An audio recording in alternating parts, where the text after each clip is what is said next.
രാത്രിയിലെ അത്താഴപൂജ കഴിഞ്ഞ് നവരാത്രി മഹോത്സവനുബന്ധിച്ചുള്ള അമ്പലത്തിലെ ഒരുക്കങ്ങളെല്ലാം കണ്ട് നേരെ പുറത്ത് പോകണമെന്നുണ്ട്. പക്ഷെ വണ്ടിയിൽ പെട്രോൾ ഇല്ല കേട്ടോ. ഇന്ന് ചില്ലറ കൊടുത്ത് പെട്രോൾ അടിക്കാന്ന് വിചാരിച്ചു. ഇതെന്റെ ഒരു മാസത്തെ കോയിൻ കളക്ഷൻ ആണ് കേട്ടോ. അങ്ങനെ ഒരറ്റത്തിരുന്ന് 1, 2, 5, 10, 20 അടുക്കി വെക്കാൻ തുടങ്ങി കേട്ടോ. 5, 10, 20 ചേർത്ത് 1000 രൂപയ്ക്ക് ഉണ്ടായിരുന്നു കേട്ടോ. 5ഉം 10ഉം കൂടി ഏകദേശം 1000 രൂപയ്ക്ക് ഉണ്ടായിരുന്നു. അതിൽ 2 ഞാൻ എണ്ണിയിട്ടില്ല, അത് ഞാൻ മാറ്റി വെച്ചേക്കാണ്. അതിൽ ഞാൻ 400 രൂപയ്ക്ക് കോയിൻസ് എടുത്തിട്ടുണ്ട്. 400 രൂപയുടെ 5ഉം 10ഉം കൂടി ചേർത്തുള്ള എടുത്തിട്ട് 5ഉം 10ഉം 20 ചേർത്ത് എടുത്തിട്ടുണ്ട് 400 രൂപയ്ക്ക്. അപ്പം നമുക്ക് ഇത് വെച്ച് പെട്രോൾ അടിച്ചു നോക്കാം. ഏതെങ്കിലും പമ്പിൽ കയറി പെട്രോൾ അടിച്ചു നോക്കാം. അവർ എന്തെങ്കിലും പറയോ ഇല്ലെന്ന് നോക്കാം. പക്ഷേ എൻ്റെ ഇത്രയേ ഉള്ളൂ, എൻ്റെ വേറെ പൈസയൊന്നുമില്ല, ഈ 400 കോയിൻസേ ഉള്ളൂ. അപ്പോൾ അവരടിക്കോ ഇല്ലയോ നോക്കാം, അവരുടെ റിയാക്ഷൻ എന്താണെന്ന് നോക്കാം കേട്ടോ. കോയിൻസൊക്കെ എടുത്ത് ഇറങ്ങിയിട്ടുണ്ട്. ഇനിയിപ്പം എന്താവും എങ്ങനെയാണെന്നൊരു പിടുത്തമില്ല.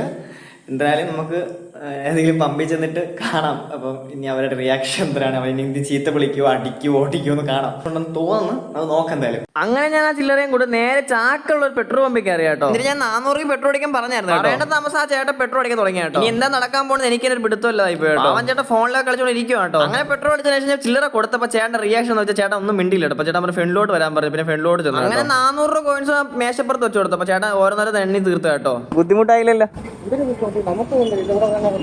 ഞാൻ ബുദ്ധിമുട്ടായോ ചേട്ടാൻ ചോദിച്ചപ്പോൾ ഇതൊക്കെ എന്ത് ബുദ്ധിമുട്ട്, എന്റെ ജോലിയാണെന്നൊക്കെ പറഞ്ഞിട്ട് പുള്ളി അങ്ങ് ചിരിച്ചാൽ പോയോ. ഭാഗ്യത്തിന് ഒന്നും പറഞ്ഞില്ല. അവിടെ നേരെ മാനവി എത്തിയപ്പോഴേക്കും എന്റെ ചെറുക്കൻ ഇവിടെ മെന്റലിസം കാണിച്ച് മാജിക്കും കാണിച്ചിട്ട് നിപ്പുണ്ട് കേട്ടോ. എന്നുണ്ട്, ശ്രീയുണ്ട്, ഗൗരിയുണ്ട്, പിന്നെ നമ്മുടെ പൂക്കിയുണ്ട് കേട്ടോ. ഇവന്റെ മാജിക് ഒരു രക്ഷയില്ല കേട്ടോ. അത് കണ്ട് എക്സ്പീരിയൻസ് ചെയ്യേണ്ട കാര്യം തന്നെയാണ്. അവരെ കൂടെ കുറച്ച് സമയം സ്പെൻഡ് ചെയ്തതിന് ശേഷം രാത്രി 2:30 ആയപ്പോൾ ഞാൻ ഇറങ്ങി കേട്ടോ. അങ്ങനെ നേരെ മഠത്തിലെത്തി കേട്ടോ. അത് കഴിഞ്ഞ് രാവിലെ അമ്പലത്തിൽ കയറിയ ശേഷം രാവിലത്തെ പതിവ് പൂജകളെല്ലാം കഴിഞ്ഞ് നടയടച്ച് ദക്ഷിണെടുത്ത് നേരെ മഠത്തിലെത്തി കേട്ടോ. അന്നോടെ തന്നെ ഇന്നലെ വരച്ച പടം, അതായത് നമ്മൾ സരസ്വതി ദേവിയായിട്ട് ഇന്നലെ വരച്ചത്. അപ്പൊ സരസ്വതി ദേവിയുടെ മുഖം മൊത്തം പെയിന്റ് ചെയ്ത് തുടങ്ങി. ഒരുപാട് ലാഗ് അടിപ്പിക്കുന്നില്ല, പെട്ടെന്ന് അങ്ങ് വരച്ച് തീർത്ത കേട്ടോ. അപ്പൊ എങ്ങനെയുണ്ട് സരസ്വതി ദേവി, ഇഷ്ടപ്പെട്ടോ? അപ്പൊ അടുത്തത് ആരെ വരയ്ക്കണമെന്ന് കമന്റ് ചെയ്യാം. ഇതൊക്കെ മുന്നേ വരച്ച പടങ്ങളാട്ടോ. അപ്പൊ കാണാത്തവരുണ്ടെങ്കിൽ അക്കൗണ്ട് ചെക്ക് ഔട്ട് ചെയ്യാം. അതെല്ലാം കഴിഞ്ഞ് ഞാൻ നേരെ ഫുഡ് കഴിക്കാൻ പോകാം കേട്ടോ. അപ്പൊ ഇത്രയേ ഉള്ളൂ. അടുത്ത വീഡിയോ കാണാം. ബൈ.